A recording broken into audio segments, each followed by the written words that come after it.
Il était une fois, au cœur de la forêt, un minuscule petit village pas tout à fait différent des autres, dont les habitants avaient comme activité principale la chasse. Et oui, la chasse.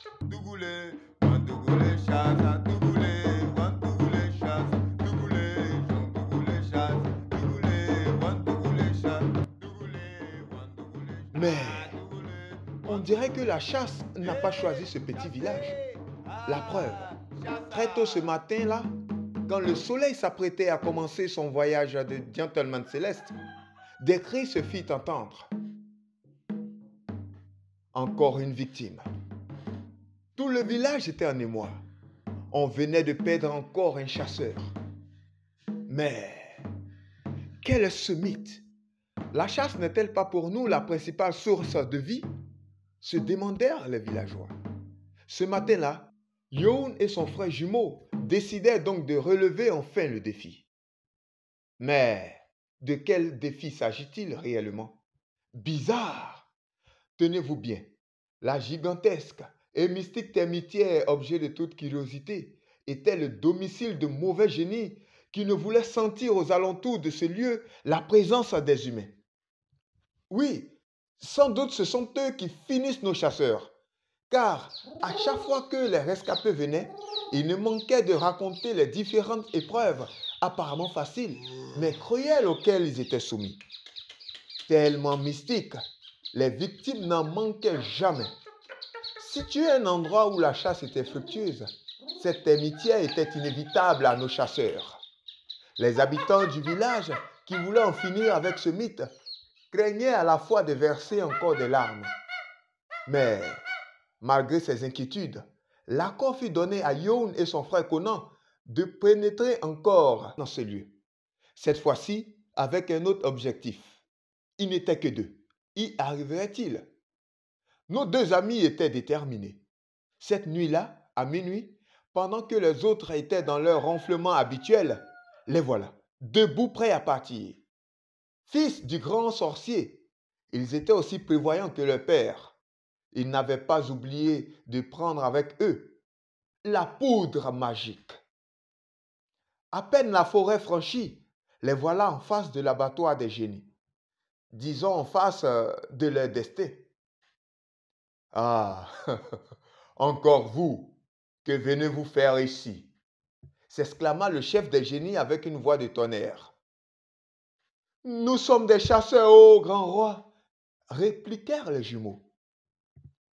Vous le savez si bien, et vous ne m'informez pas avant d'arriver sur mon territoire privé. Eh bien, vous allez subir le test soumis aux chasseurs qui violent notre domaine. Encore le même scénario. Mais quel est ce fameux test qui fait couler tant de larmes? L'un d'entre vous va battre le tam-tam magique. Et là, je vais danser. Celui d'entre nous deux qui sera fatigué le premier sera déclaré vaincu et subira le verdict de la mort, la mort, la mort. D'un signe de la tête, Youn ordonna à son frère cadet de commencer. Assis par terre, devant le tam-tam fétiche, Conan commença son épreuve avec vigueur. Le génie, tout en contournant la termitière, exécutait les différents pas de danse au rythme du tam-tam. Youn, quant à lui, avec les yeux hagards, donnait l'impression d'un vrai spectateur. L'art dans sa totalité était réellement en mouvement. Aucune fatigue ne se faisait sentir dans les muscles du génie.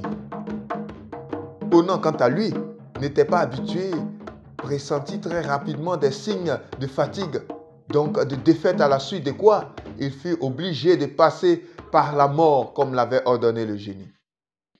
Onayo, Onayo, Onayo, yo, yo. Ne voulant pas retourner au village sans son frère, Youn décida à son tour de battre le tam-tam.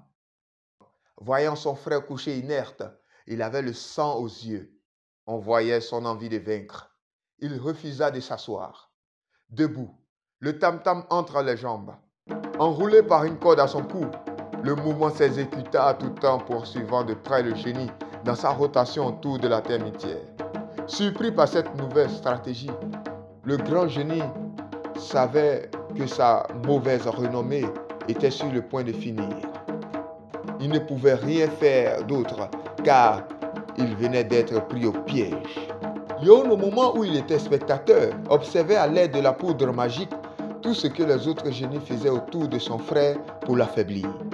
Il voyait aussi, à chaque fois que le génie contournait la termitière, il se faisait remplacer par un autre génie, tout aussi identique au précédent. Sa nouvelle stratégie a bouleversé toutes les ruses des génies. Ces derniers décidèrent alors de prendre la fuite à queue de poisson avec à leur tête leur chef. À peine furent-ils partis, on veut sortir de la termitière en file indienne. Tous les chasseurs considérés comme morts, Conan aussi se réveilla.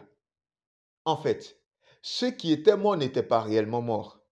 Ils étaient dans ce temple magique, mais comme esclaves, grâce à l'action salvatrice de Youn. Quant à lui, il fut accueilli comme un véritable héros. Mais si Youn n'intervenait pas, quel serait le sort de ce village? Et s'il n'avait pas la poudre magique, allait-il vaincre le génie? Encore plus, s'il n'était pas le fils du grand sorcier. En réalité, malgré les ruses de l'ennemi, l'amour du prochain a poussé Youn à tout mettre en œuvre pour la vie des autres. Nous aussi, de nos jours, soyons unis à de différentes épreuves. Alors, soyons vigilants. À l'image de Youn, donnons notre vie pour le salut des autres, car il n'y a pas de plus grand amour que de donner sa vie pour son prochain. Et c'est ce que Maman Wé nous a toujours dit. Elle nous a toujours prodigué des conseils comme cela.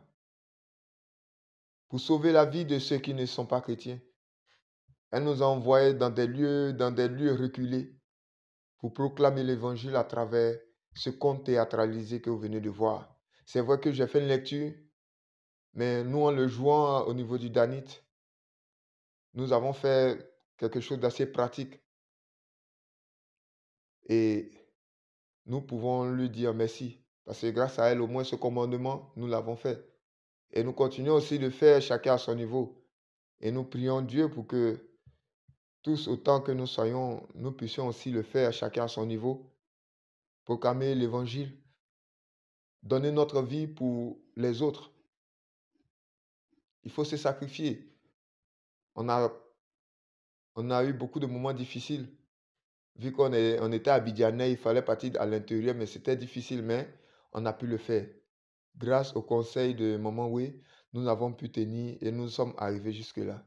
Je voudrais vraiment lui rendre hommage et lui dire merci pour tout ce qu'elle a fait pour nous. Et aujourd'hui, c'est vrai, je suis assez là, je suis assez loin, mais elle est toujours dans mon esprit. Elle ne mourra jamais pour moi. Elle est toujours dans mon esprit. J'ai encore son recueil de contes. Il y a encore beaucoup de contes. Je demande à tous de s'en procurer parce qu'il y a beaucoup de bons messages, comme le message que vous venez de voir. Merci pour tout moment, oui. Merci pour la famille, oui. Merci pour papa. Merci pour la famille de Christ. Et maman, rassure-toi, tu seras toujours dans nos cœurs. Et on se retrouvera un jour par la grâce de Dieu chez notre Père, le Père céleste. Amen. Merci beaucoup.